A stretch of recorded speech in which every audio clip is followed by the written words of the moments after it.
नमस्कार दोस्तों, स्वागत है आप सभी का हमारे न्यूज़ चैनल में। चलिए बात करते हैं आज की एक बड़ी खबर पे। लोकसभा चुनाव 2024 लहर अब कितने पानी में? यूपी बिहार से लेकर हरियाणा तक क्या है हाल? साल 2014 से लेकर 2019 तक मोदी लहर पर सवार बीजेपी के लिए क्या हालात बदल गए हैं या फिर केंद्र में उसकी ही सरकार बनने जा रही है? ये सवाल अब लोकसभा चुनाव से ठीक एक साल पहले चर्चा में है।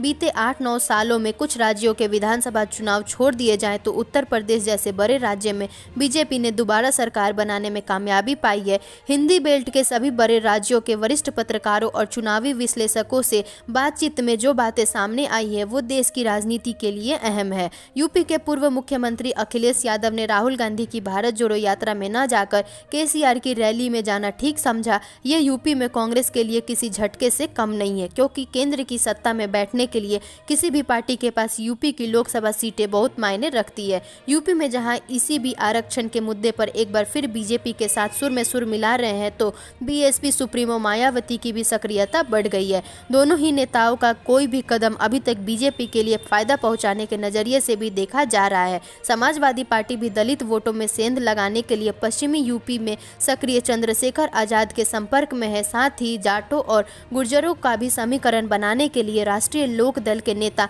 जयंत चौधरी और गुर्जर समुदाय से आने वाले मदन भैया जैसे चेहरों को भी अपने पाले में कर लिया है। उत्तर प्रदेश इस समय बीजेपी का सबसे मजबूत गढ़ है। यहाँ पर बीजेपी चुनाव दर चुनाव जीत रही है। हालांकि मुजफ्फरनगर की खतौली सीट पर हुए विधानसभा उपचुनाव उसके पक्ष में नहीं गया है। बीजेपी इस बार लोकसभा की 80 सीटें जीतने का लक्ष्य तय कर चुकी है, लेकिन क्या इस बार पार्टी के लिए इतना आसान रहेगा? इस पर जब उत्तर प्रदेश के वरिष्ठ पत्रकार सिद्धार्थ कल हंस से बात की गई तो उनका कहना था कि ये बात सही है कि यूपी में इस समय ऐसा कुछ भी नहीं है जिससे बीजेपी को परेशान होना पड़े। बिखरा हुआ विपक्ष बीजेपी को टक्कर देने की स्थिति में नहीं है।